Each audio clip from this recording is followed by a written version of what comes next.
समीर क्या हुआ, रोज़ा लग गया? हाँ बहुत भूख लगी। हमने एक ही रोज़ा रखा और हमें इतनी भूख लगी है। उधर सोचा नबी करीम सल्लल्लाहु अलैहि वसल्लम रोज़ा रखकर जंग बदर लड़ रहे थे। इतना गर्म रेगिस्तान था और इतनी धूप सर पे आई हुई थी। नबी करीम सल्लल्लाहु अलैहि वसल्लम के पास तो चलने के लिए या सफ़र करने के लिए ऊँट भी नहीं थे, उनके पास चंद घोड़े थे और 70 ऊँट थे। तक अबू जहल अपनी ताकत बढ़ाने के लिए आठ, दोबारा से नौ, अपना नौ ऊँट काट कर खाए थे, मोटे मोटे बूढ़े बूढ़े।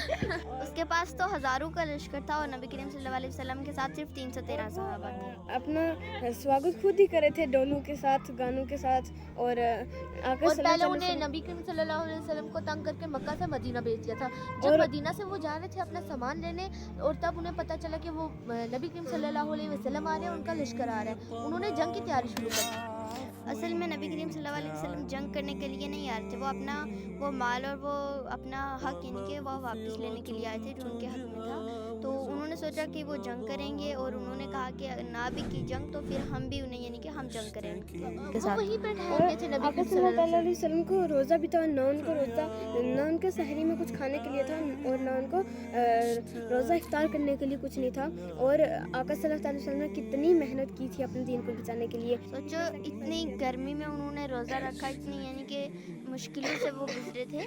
और अगर बात करें आगे की तो यानी कि अबू जहल जो था वो इतना तो कत्ल कैसे हुआ था, क्या आपको पता है?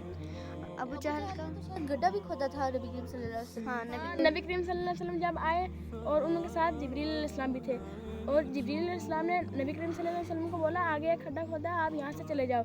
और नबी करीम सल्लल्लाहु अलैहि वसल्लम चले गए और अबू जहल को लगा कि नबी करीम सल्लल्लाहु अलैहि वसल्लम अब तो गड्ढे में गिर गए होंगे। और अबू जहल खुद गड्ढे में गिर गए।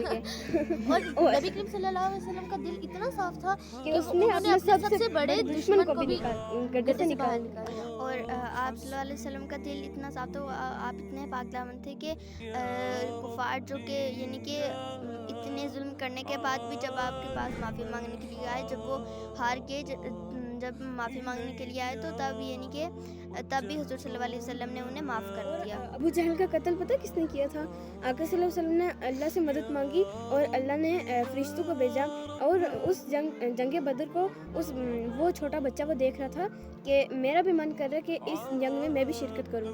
और जब वो मैदान में गया उसको कुछ ख्याल आया और जब वो मैदान में गया सोचो उन्होंने अफ्तारी के लिए और सहर के लिए पानी कहाँ से लाया होगा। जब जो जितने भी नबी करीम सल्लल्लाहु अलैहि वसल्लम के साथ के लोग थे उन्होंने उनसे शिकायत की कि ना हमारे पास पानी है ना हमारे पास खाना है। तब नबी करीम सल्लल्लाहु अलैहि वसल्लम ने दुआ की कि या अल्लाह यहाँ पर बारिश हो जाए। तो जो कुफर वाले थे वो तो ऊपर वाली साइड रहते थे और नबी करीम सल्लल्लाहु अलैहि वसल्लम थोड़ी नीचे वाली साइड रहते थे। जब बारिश हुई सारा पानी बहकर नीचे आ गया, पानी नीचे इकट्ठा गया, ऊपर बिल्कुल पानी नहीं बचा। फिर कुफर वाली साइड से एक आदमी आया पानी लेने के लिए और बोलने लगा ये पानी ये हमें दे दो नहीं तो मैं मर जाऊंगा। और उसके पास 70 की मिकदार में इतने सारे खंजर, चाकू, तलवारें थी। और नबी करीम सल्लल्लाहु अलैहि वसल्लम ने अपने चचा जिनका नाम हमज़ा है उनको भेजा कि आप जाके इससे यानी कि जंग करो। वहाँ पे उन्होंने लड़ाई शुरू की तो उनकी तलवार पे जंग लगा हुआ था, उनकी तलवार उन्होंने तोड़ दी। और जब आका सल्लल्लाहु अलैहि वसल्लम ने इतनी मेहनत के बाद सोचा कि हमने इतनी मेहनत की और अब हमारी जीत पक्की है। और अबू जहल का कत्ल एक छोटे बच्चे ने किया था जिसको अल्लाह ने भेजा था। और जब वो उस मैदान में गया और उसने पहले अबू जहल को कुछ नहीं पता था और अबू जहल को उसने धक्का दे के नीचे गिराया, फिर उसके गले पे खंजर चला दिया और उसकी गर्दन काटी। सोचो इतना तकब्बुर करने वाले को यानी कि एक छोटे से बच्चे ने मार दिया जो कि अबू जहल था। वो खुद को दुनिया का मालिक समझता था, वो मानता था कि सबसे ज़्यादा ताकत वो मेरे पास ही है। तो उसे एक छोटे से बच्चे ने कत्ल कर दिया। हाँ।